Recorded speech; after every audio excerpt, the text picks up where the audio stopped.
Welcome to the Good and Basic Podcast, a long-form conversation with Joseph and Joseph where we talk about the videos we make and why we make them. Yes. Here in the studio, obviously, is Joseph and Joseph. Yep. So we want to give you a brief update on a few projects we're working on and things that we're thinking about, and then we will jump into the main conversation for today. Yep. Do you want to start that off? Most recently, we've been working a lot on making stuff from grains. We've been working on a project from last year where we grew a bunch of Hopi blue corn and trying to find something productive to do with that. So I've been learning how to make tortillas traditionally and trying to make them taste good. And then separately, there's the video we did recently called the Double Daily Grind, in which we made bread using the cornstone that I made out of concrete. And it was filled with grit. It tasted awful, but, you know, it gave some insight into the way people used to live. Mm-hmm.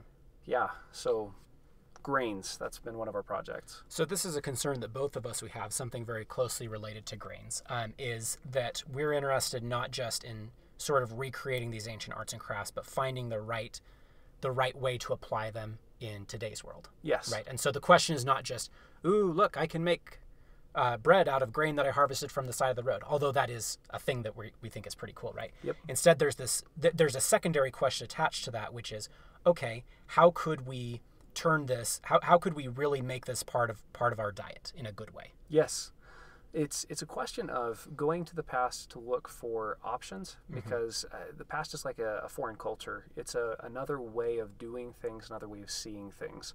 And some of what you find there is terrible, and some of what you find there is awesome. And you need to do a little bit of investigating in order to tell the difference between the two. Yeah. And so one thing that I would really like to do is be able to find free food resources on the side of the road. One thing I'm really excited about this summer is a much upgraded version of our harvesting roadside rye video that we did a few months ago.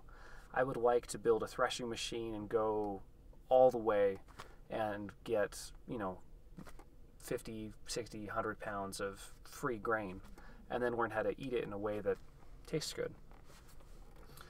And if I use old school technology to do that, in the sense that it's cheap and accessible and easy to do, then so much the better.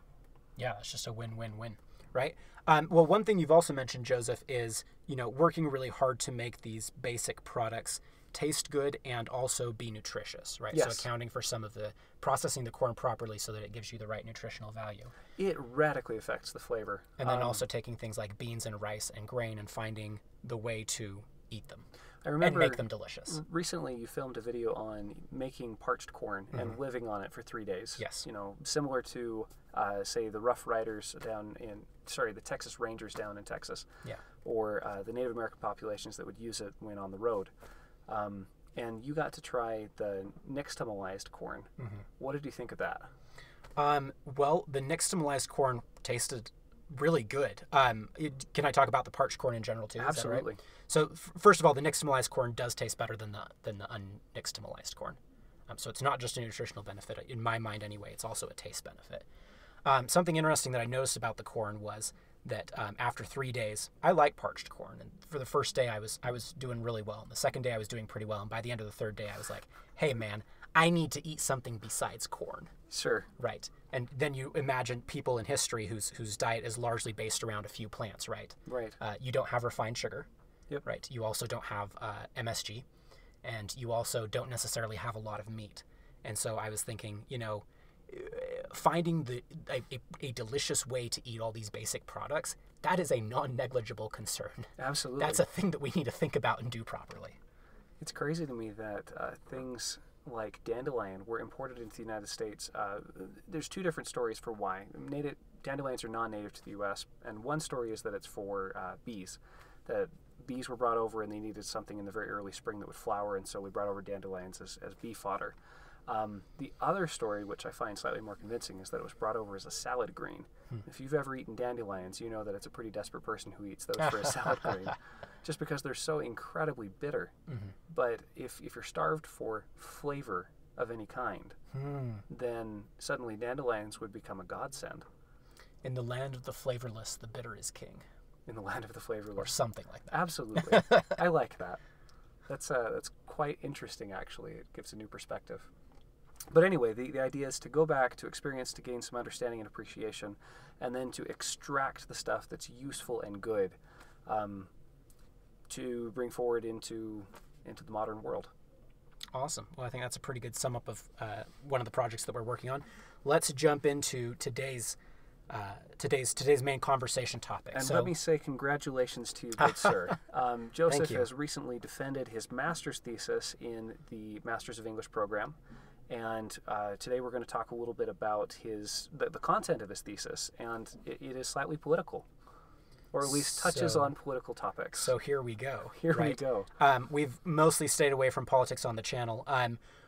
One of the things that I want to emphasize before we jump in here is that I think I think that in my thesis there is material for everyone to be offended and for everyone to be happy.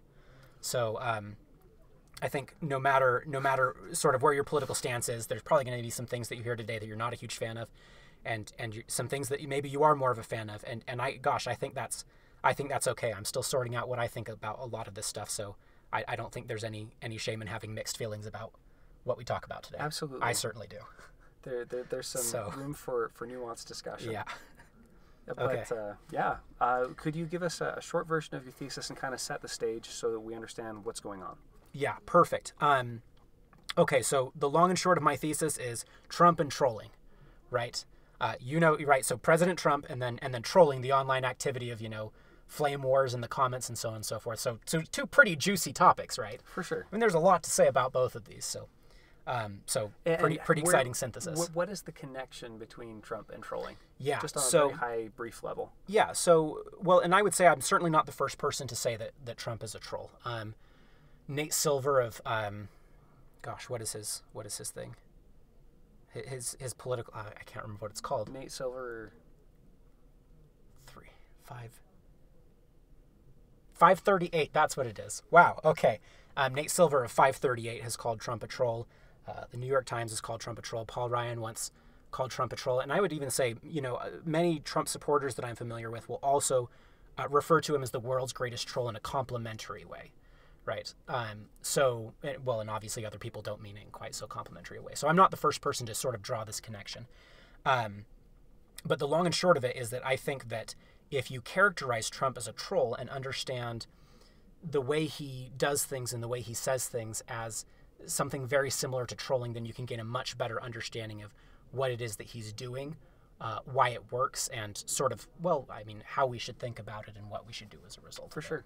So, and your master's degree specifically is in rhetoric. Correct. You're interested, and for many conversations that we've had, you are incredibly interested in rhetoric, especially the old school ideas of rhetoric, where it was kind of the pinnacle or the core of what it meant to be a well-educated person.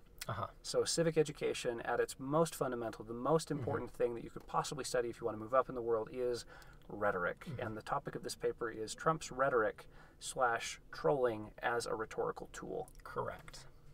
And what that means for public discourse. And so what that means for public discourse. Yeah, right. Okay, well, I think that's a pretty good summary. So what is trolling? Okay, well, the first thing I want to say just before we jump into trolling is that, it's no secret that Trump is a pretty unusual character, right? And those who support him will say that, and those who oppose him will also say that, right? That this is something, kind of singular and unusual and strange and worth thinking about, and worth trying to understand. And I would also comment that a lot of people's sort of confusion about Trump in the sense of, what is going on here, is actually echoed by a lot of rhetorical scholars. You would think that there's a lot of writing about Trump and his rhetoric. There's actually not that much. We're all trying to figure out what's going on. Exactly. So trolling. I'm sure you're all familiar. I'm sure all our listeners are familiar with what trolling is in sort of a colloquial sense, right? Right, you go online and someone says some stupid thing and you can't tell if they're being serious or not, or if they're just being, some teenage edgelord, right? And so you say something angry and then they say something angry, and then the whole conversation gets derailed, and this is why we can't have nice things. So I think everyone's kind of familiar with trolling online. They've had experiences with it, right? I drew on an academic definition of trolling that was pulled from a large-scale survey of trolling on online forums, and it identified 4 elements. Disruption of the conversation, an attempt at disrupting the conversation. Aggression, so saying sort of malicious, mean, angry things. And then deception. So the troll sort of masks their intent. There's something kind of cunning about it, right? And then the fourth element is being able to do all these things without being detected, basically. How so?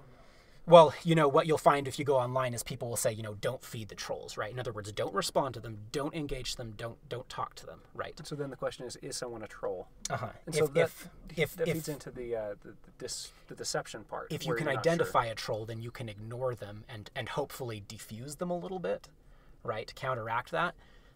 Whereas if you don't know that they're a troll, then they can just sort of wreak havoc. So that's sort of the academic definition of trolling. Okay. A little bit about the history of trolling and sort of the history of trolling as a word, right? And we were talking about this before, that many people will know that, trolling sort of has resonances to Scandinavian goblins who live under bridges, right? For sure. One of the images Goat Scruff type stuff. Of a troll hiding under the bridge waiting to eat you if you engage. Which is definitely a representation of the troll as a malicious individual, right? As someone who is trying to say inflammatory, vengeful, angry, mean things, right? Okay. Another metaphor for trolling is fishing, right? Where you lay lines behind you in the water that are baited and the fish come and bite the lines, right? And there's not that same sort of attribution of maliciousness, right? Instead, we just sort of think that the fisherman is, pretty intelligent, pretty cunning, and pretty clever. And so in the first one, you could say that the goal is chaos for chaos' sake, that it's purely just for the enjoyment of disruption. That's malice. The second one, where you're using the fishing analogy of saying like a trolling motor, you're trolling for fish, is to catch someone, to achieve a particular objective, specifically by having someone take the bait. It's strategic. It has consequences. It's strategic. It has consequences that are deliberate and pre-thought. Yes, exactly. Right, and that ties perfectly into the third sort of historical meaning of trolling that it's very worth paying attention to, is that some people trace the history of the phrase or the word back to the Vietnam War, when the United States Air Force, before sending out a bombing run, they would send out lead fighters to engage with the enemy fighters and then to fly off and distract the enemy fighters, pulling them away from that area, from that area of the sky, right? And then the slower bombers would be able to fly in unimpeded, right? So there we have this image of trolling as, it's called trolling for MiGs. And so you have this... So you're baiting the MiGs. Exactly. But the bait in this case is not designed to catch MiGs. I mean, if you catch them, great. But the objective is to just get them out of the way. It's a distraction. So by having taken the bait, the objective wasn't to catch them, it was just to distract them. Yes, exactly, right? And you could say that's... Right, so there's three of the four faces of trolling that this academic definition that I drew on talks about, right? Aggressiveness, that's the troll under the bridge. And then there's this deceptiveness, and that's the fisherman who, takes a mean, nasty hook that's going to kill the fish and then puts some nice, juicy bait on it. For sure. Right? And then we have the trolling for MiGs in the Air Force example, which is this attempt at disruption, right? Those fighter planes should be guarding the airspace against bombers, but they get distracted by this bait that's been laid out for them, and so, well, they get disrupted. By being engaged in one place, they are not engaged in another place, and that is the objective of the troll. And it should be really clear that all three of those objectives can interrelate, right, and weave together. They can be partially distinct, but they can also partially work together, right? Where you post something very inflammatory, and that, grabs everybody's attention and distracts them. And when it distracts them, then they, they get disrupted. They're not able to focus on whatever it is that they were focusing on before. Instead, they focus on having this meaningless internet conversation with you, right? Until 2 a.m. Yes, exactly, right. I can't go to sleep. Someone on the internet is wrong. I need to correct them, right? So that's a pretty good sum up of the academic conversation on trolling, I think, and sort of the way that we think about so that's trolling and internet trolling and that sort of thing. Tie that into Trump. Yes. Okay. So and fear not, listeners. I'm sure that we have pro-Trump and anti-Trump people listening, and at the end, I'm going to tell you a little bit about what I think the strongest sort of pro-Trump argument is that comes from my thesis, and the strongest anti-Trump argument. So I want to emphasize, we look at trolls as, as a pretty mean, nasty thing, but I think it's actually a little bit more complex than that. It's a little bit more complex than that. It's a little bit like, how to say this, systems violence. Because one of the things that trolls do is disrupt. That is a useful tool, potentially, and so you can think of it as being like violence, where there is a time and a place for it, and it can be used skillfully and well. This is why we like Jackie Chan movies, because he turns it into a comic art form. But it can also be used dastardly and awfully. And Correct. So, dastardly and awfully. Yes. You know, the funny thing about the word dastard is it means a very silly person. So if you really? call someone a dastard, it means they're just a really silly... They're a goofball. Yes, exactly. But it sounds so much worse. It So does. It add does. Well, that it one sounds to your dastardly. vocabulary. Yes, it does. Okay, so yeah, so one of the things we talked about when we were talking about this earlier is that sort of every conversation, you could say, is running along this train track. There's sort of momentum to it, there's a course to it, and there's rules to it too, right? Like if we have an argument, there's rules for what kind of evidence we can bring in, for how to deploy that evidence, for how we should treat each other, for what constitutes a standard of proof, for how you treat your opponent after you've beaten them, how you treat an opponent after they've beaten you. There's these rules for how the conversation goes. For sure. So when trolling disrupts a conversation, what it does is it sort of takes that train and knocks it off the tracks, right? And then it leaves all the participants in the conversation in kind of a state of chaos, which is kind of what's happened in America now. Is I think, you know, we certainly feel in a lot of ways, whether you like it or not, we feel like, you know, things are pretty chaotic, things are pretty unstable. It's a little bit like discussing something with a socially awkward person, where there are a bunch of unspoken rules about how a conversation is supposed to go, and they're Correct. not obeying them consistently or well, so that you're not sure how to proceed with having that conversation in the first place. It can be done, but it's more difficult and more conscious, and for that reason more uncomfortable. Yeah, I think that's an excellent comparison. That's exactly the kind of thing that I'm talking about. There's sort of these conventions and rules. The Greek word for them would be nomoi, singular nomos, right? Or in Roman, the mos maiorum, the way of the ancestors. They're very similar concepts, where it's this set of, you know, partially spoken but also partially unwritten and unspoken rules about how we act with each other. And so when someone starts breaking those rules, breaking those conventions, then it introduces chaos into the system. This is like the Gracchus brothers in ancient Rome, where built into Rome's kind of you just don't do that rules were no political assassination. Correct. And then suddenly we just did it once, but we thought it was really necessary at the time. And then suddenly the door is wide open, and we're not sure if that was just once or if that's just the new normal and we can do that whenever we want. Did the rules get broken, or are these now the rules of the new game that we're going to play? Yes.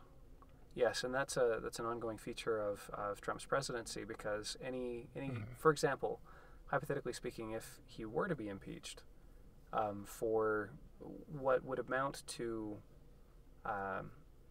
for breaking nomoi, or for being unconventional, then the threshold for impeachment, which up to this point in American politics has been extremely high, it's only happened three times,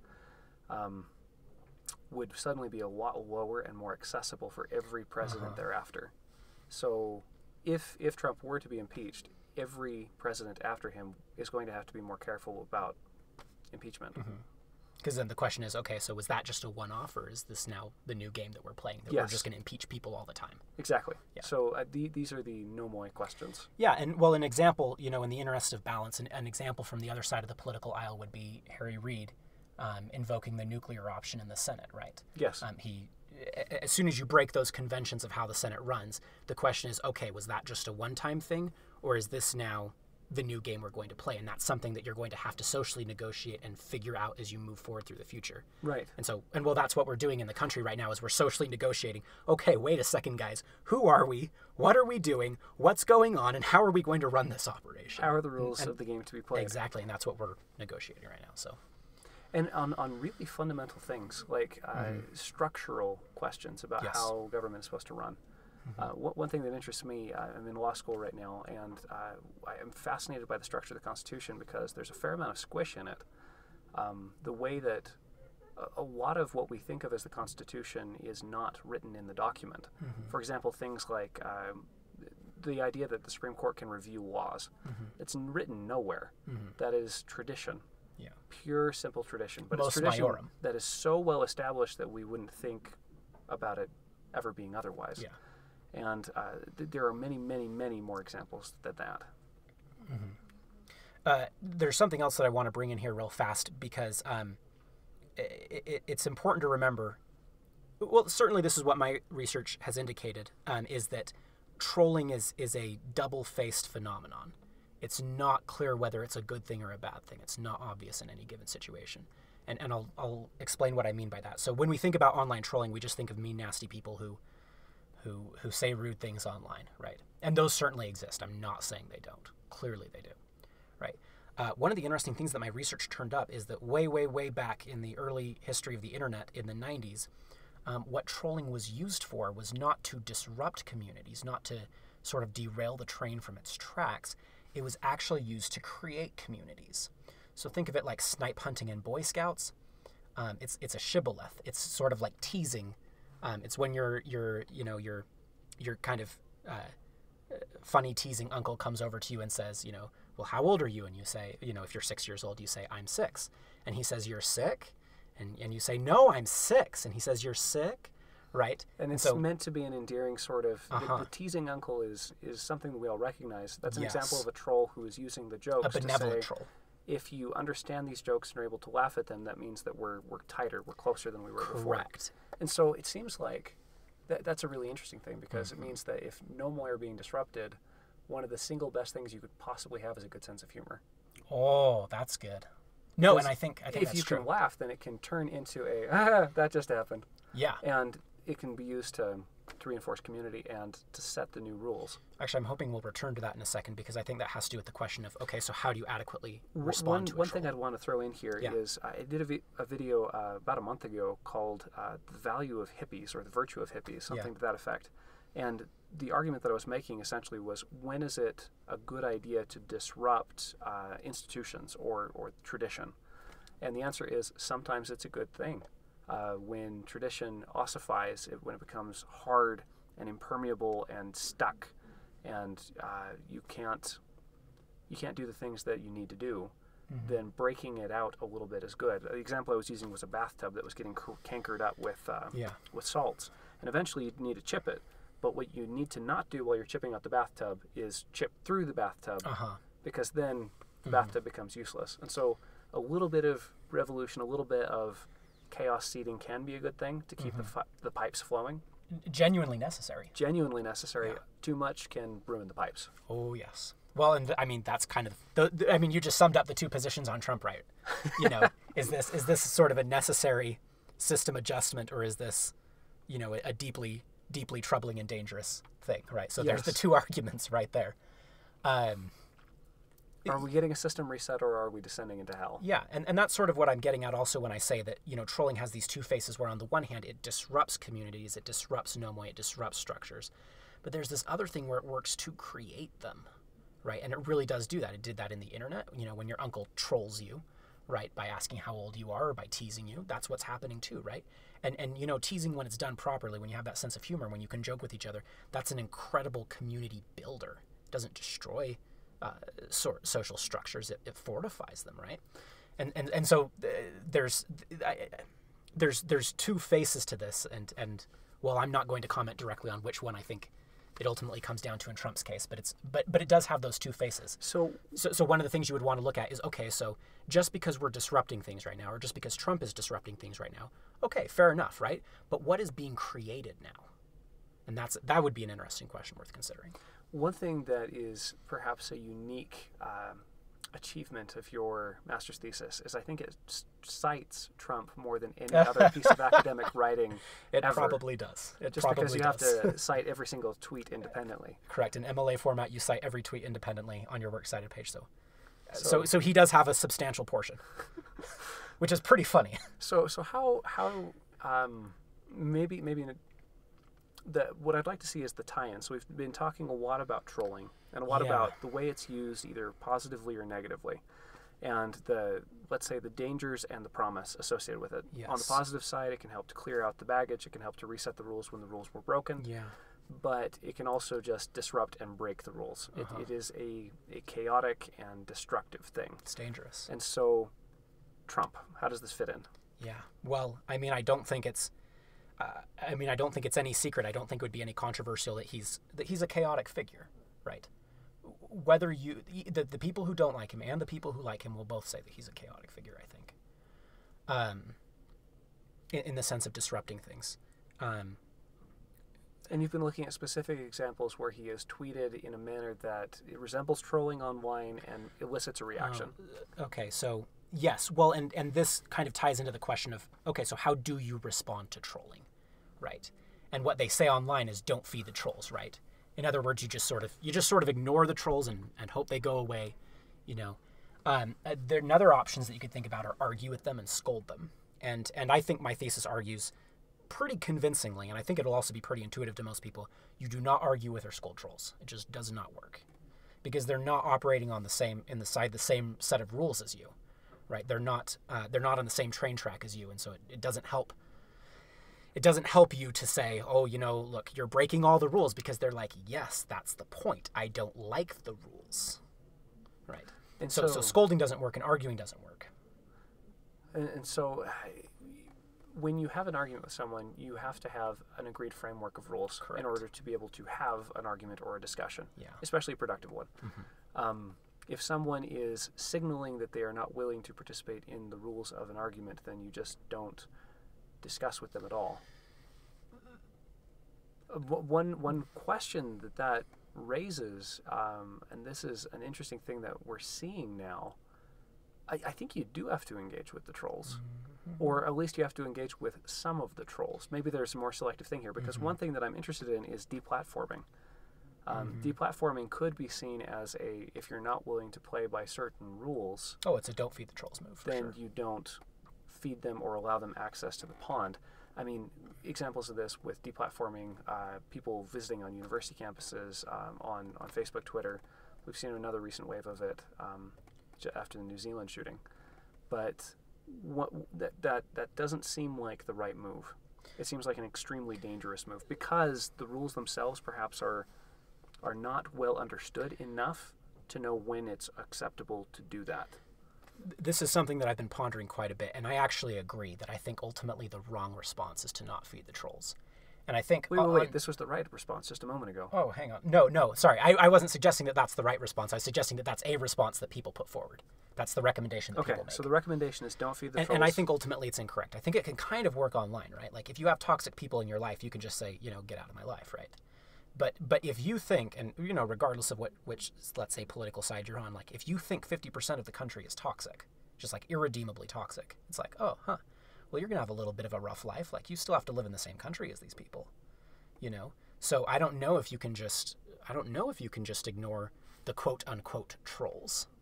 This is... And I certainly don't think that that's true with Trump, right? Like, you know, can you ignore the President of the United States? Should you? That doesn't seem to make sense. Another question is how to reintegrate the troll. So let's say Harry Reid nuclear option. Mm-hmm. So in the Senate, he changes the rules that the Senate uses using a 51% majority, or rather just a simple majority, and then no longer needs a supermajority in order to get the confirmation through. And after that, the question is that a rule change? Do we just change with that? Maybe this isn't the best example, but the question that raises then is like forgiveness, a certain amount of grace, because in responding to that, in order to reinstitute the old rule, you have to be a pretty impressive person. Yeah. In terms of your character and your ability to forgive and to recognize that as, no, this is wrong, and we're not going to use it even though it is advantageous. Yeah, and I don't think we can jump into this quite as much depth as we might like to, but I think I have 3 suggestions, right?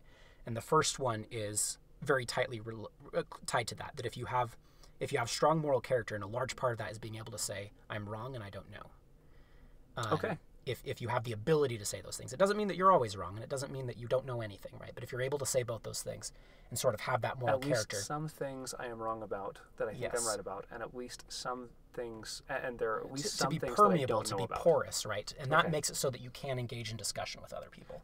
Specifically, what that allows is not just discussion with other people, but allows you to discuss and operate in the area where the rules themselves are not known. Yes. So correct. Which is where we're at right now.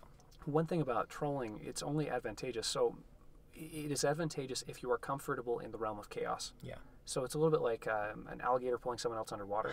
I mean, you pull them into this separate domain of chaos where if you have an advantage within that domain, then it's advantageous. But I think maybe humor and the epistemic humility, the ability to say, there are some things I don't know, I'm wrong about at least some things, those allow you to operate in the domain of chaos so that trolls stop being as dangerous. In other words, the worst thing they can do is pull you into an environment that you can cope in. Yeah, so I was going to mention three things, and another one of them was humor. So the first thing is something like that epistemic humility and character, where you're able to be honest and say, hey, look, like, there are things that I don't know, and there are also things that I'm wrong about, right? And then the second thing is that humor aspect, right? The ability, right? And the people who have a good sense of humor can correctly negotiate trolling. They can tell whether or not that teasing uncle is being a jerk, or if he wants to play with you and have fun.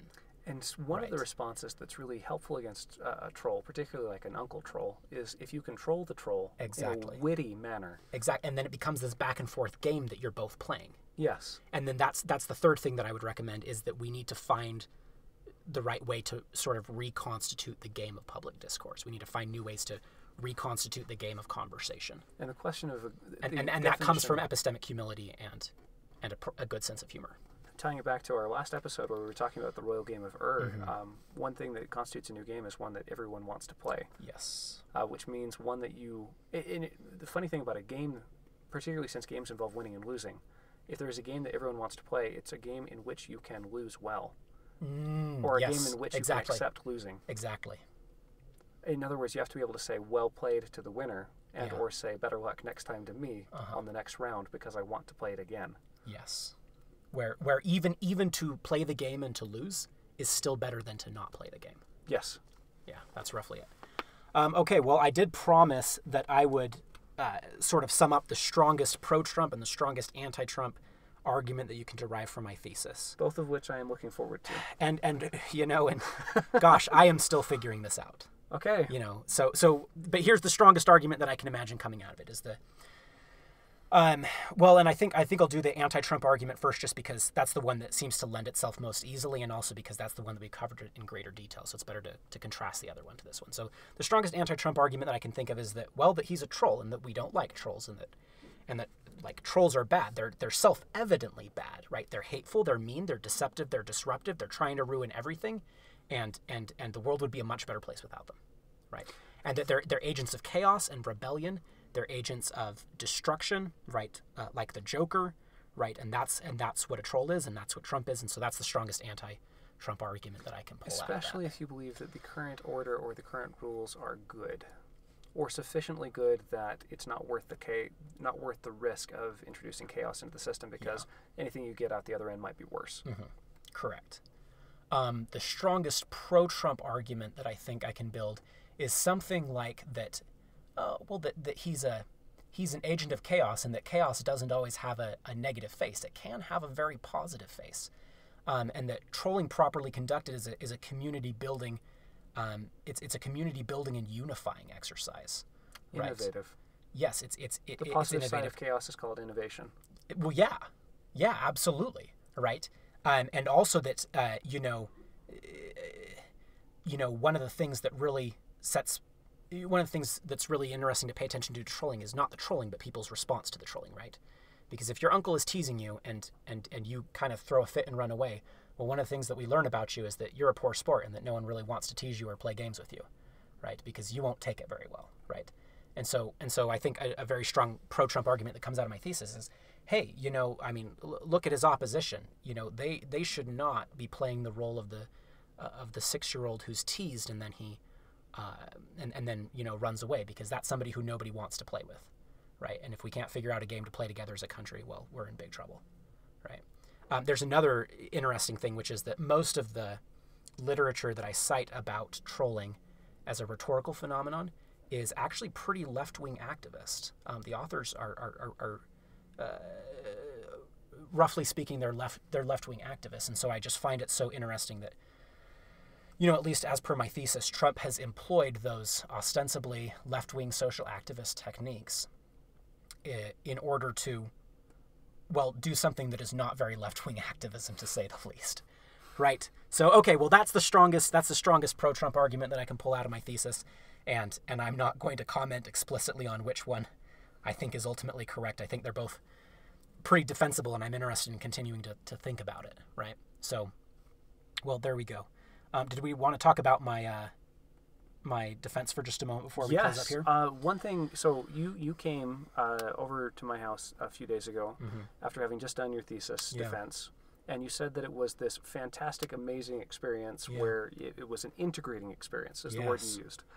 And that is not the typical description I've heard. I've heard of this as being like the gauntlet, that this is the thing that you get through in order to get the piece of paper and to get your master's degree, and that it's something dreaded and horrible, and you actually enjoyed defending your thesis. Yes. Okay, well, first a little bit of background on what the thesis defense looks like. So when you close up a master's program that has a thesis attached to it, you write a 30-page roughly article maybe about some topic, right? And then you go into a room and you have a committee. My committee was composed of 3 professors, and for an hour and a half, it's an oral examination. You defend your thesis. So they ask you questions about your thesis. They ask you questions about your course of study over the last couple of years, what you've been studying and how it plays into your thesis and where this all came from. And they'll go toe to toe with your thesis. They'll argue with it. They'll try to poke holes in it. They'll ask, this seems a little bit more questionable. Can you defend that? Could you describe that as trolling? In some sense, yeah, because in some sense they're on my side, right? Yeah. But they want to poke at me, right? Because they want to make sure that I'm made of tough stuff. They want to make sure that I deserve the degree. They're testing your permeability. Checking to see if holes can be poked in you. And my resilience, too. Yeah, your ability to respond to criticisms on your right. feet. Yes, right. And so, well, what it basically amounts to is an hour and a half long conversation about something that you've studied for months and that you're really interested in and excited about, with 3 professors, topic, with 3 professors, so excited. with 3 professors who you really respect and whose ideas are incredibly valuable. I remember one of my professors mentioned the thesis defense is remarkable because never again in your academic career will you ever have people who are willing to just sit and listen to your ideas for an hour and a half straight. And so it really was a remarkable experience. Kind of going back to your original question, though, about it being an integrating experience, sort of like this strengthening experience instead of, just like, this horrible gauntlet or hazing experience or something like that.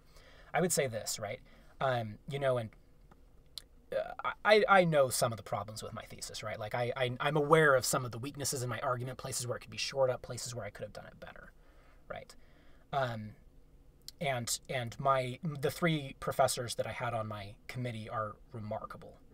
They're incredible, and they were a fantastic committee, right? And they're very intelligent in their own right, very erudite, very very sophisticated, very well read. So when I was preparing for the thesis, the thought kind of hit me, I know my thesis isn't perfect, and I know that they would know way more than I do, right? But I can still stand toe to toe with them and defend my thesis, right? Like I don't have to roll over and show my belly and die, right? Instead, I have ideas and they're my ideas and I can put them forward and they're defensible, and I can defend them in front of them, and these professors will be interested in them and want to listen to them because they're good ideas, right? And so it's sort of this experience where, like, instead of the closest experience I can think of it is if you know Jordan Peterson's story about the little boy who was having nightmares, and there's the dwarves and the dragon. Maybe we'll post a link to the video in the description so that those who aren't familiar with it can go find it. Brief version of the story is there's a boy having nightmares about dragons and terrible things, and he's verbally walked through, well, what would protect you? And the boy describes climbing into the dragon and making a shield out of the firebox in the dragon. And that's what protects him from the dragon moving forward. So that's what I would say my thesis felt like, is it felt like I went down, and instead of just sort of like, I don't know, covering my head or exposing my neck or anything like that, instead you go in and you face it and you're like, no, dang it, like my ideas are good and I can defend them, right? And I can stand up for them. And that's just, to do that then with people who are interested in your ideas and are willing to critique them honestly, man, it's an incredible experience. So, well, I wish we had more conversations like that in sort of broader society. And, well, I guess that's sort of one of the things that we're hoping to do with this podcast, is to have those kinds of conversations, right? Yeah. So, probing, testing, with an underlying understanding of the good. What's interesting to me about trolling with trolls in order to build community is that It's related to a sense of humor. It's related to your resiliency and toughness as a person. But there seem to be, how to say this, almost objective rules underlying how troll-on-troll interactions work. There are, we call them constraints rather than rules. Things that work, things that don't. It's a very objective way of looking at things. I mean, there are the things that make someone laugh and the things that don't. And we don't really understand humor, but you know it is it when you see pre-intellectual. it. It is pre-intellectual. It's difficult to describe and easy to recognize. Yeah. And I think that's the thing about really fundamental or basic rules. And also about our understanding of what makes something good. It's recognized before it's understood or described. Which is, you know, that was true in my defense. That's true for humor, and I would say that's probably true for trolling too. Especially since one of the goals of your master's thesis defense is to rise up and become, to have a conversation as a peer. Exactly. And that's what it was like. In this space where you are discussing as a peer, you are intimately aware of the weaknesses, that permeability we were talking about, the things that you don't know, the things that you're not sure about, and the things where you believe you could be wrong. Yeah. And you have this understanding of the weaknesses of it, and you're still able to grapple with and discuss at this level where certainty is not an option. You've stepped into chaos with the people who do that, and you're able to operate in that domain. Yeah, as a competent peer. That's not quite right. As I said it, that's not quite right. It's not that you're entering into chaos and entering it as a peer. It's like you're entering into real life as a peer. Yeah, I mean, at the level of actual discussion. Yes. It's like in this. Yeah, and well, that's what it is, right? As I'm going through with a graduate degree, right? And so the assumption then is that when, by defending my thesis, what I'm signaling to them, what I'm trying to demonstrate is that I qualify as an academic peer and not just as a student. And the definition of this, the thing that you are trying to reach in order to be an academic peer, is the ability to go out to the edges of not only your knowledge, but of the knowledge on this topic. Oh, yeah, absolutely. Yeah. Absolutely. Okay, well, I think cool. we've covered just about everything that we want to today, so we want to thank all of our listeners for tuning into this, and we're hoping to get the podcast on some other platforms soon so that you don't have to pull it up on YouTube. I would like that very much. But in the meantime, we're very glad to have you listen. We hope you enjoyed the conversation. We hope you don't blow us up in the comments. So, and if you do, it'll be an interesting exercise. We may just laugh. We may just laugh because we've decided that might be the best response to trolling. So, again, we invite you to check out all our other videos on YouTube, and to check back on the podcast when we release it next week. And if you appreciate our content, we'd sure appreciate for you to give us a like and a subscribe, and to hit the alert button. We thank you very much. We really appreciate being able to put out this content to you and you participating in the conversation with us. So, till next time.